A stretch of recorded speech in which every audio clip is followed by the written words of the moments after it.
नमस्कार शेतकरी मित्रांनो, स्वागत आहे तुमचं आपल्या योजना मित्र चॅनलमध्ये। शेतकरी मित्रांनो, आपण जर पाहायला गेलं तर राज्यातील लाखो शेतकऱ्यांसाठी एक महत्त्वाची बातमी आहे। खरीप 2025च्या पीक विम्याची भरपाई खात्यात जमा व्हायला सुरुवात झाली आहे।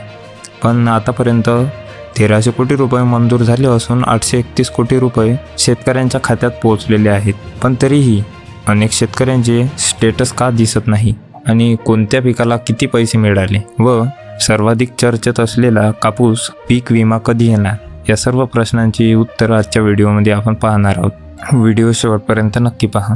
यंदा विमा मिळायला जानेवारी उजळला।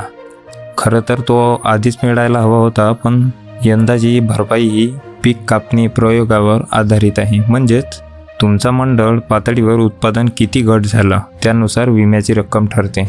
जर तुमच्या शेजारीच्या गावात पैसे आले आणि तुमच्या गावात आले नाहीत तर त्याचं कारण म्हणजे तुमच्या मंडळातील उत्पादकाला उंबाट उत्पादनापेक्षा जास्त असू शकते। म्हणजे तुमची वैयक्तिक नुकसान कितीही असली तरी विमा हा मंडळ पातळीवरच्या सरासरीनुसारच निश्चित केला जातो। शेतकरी मित्रांनो, आतापर्यंत 1300 कोटी रुपये मंजूर झाले आहेत। त्यापैकी कोणत्या पिकाला किती वाटा मिळाला ते पाहूया। सोयाबीनला सर्वाधिक 1146 कोटी रुपये। पाहून घ्या, एकट्या सोयाबीनचा वाटा मोठा आहे।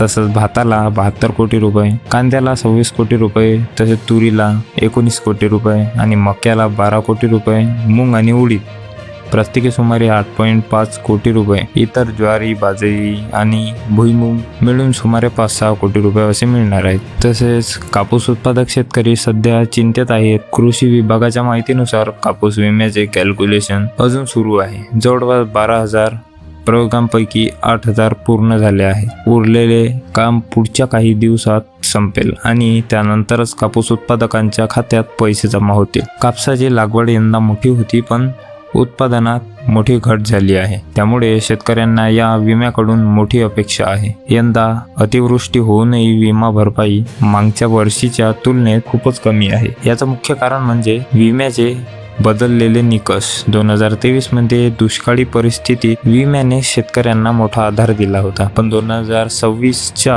खरीपात जर हेच कडक निकष राहिले तर शेतकऱ्यांचे मोठे नुकसान होऊ शकते। त्यामुळे विमा योजना पुन्हा जुन्या पद्धतीने राबवण्याची मागणी आता जोर धरत आहे। शेतकरी बांधवांनो, तुमच्या खात्यात विम्याचे पैसे जमा झाले आहेत का?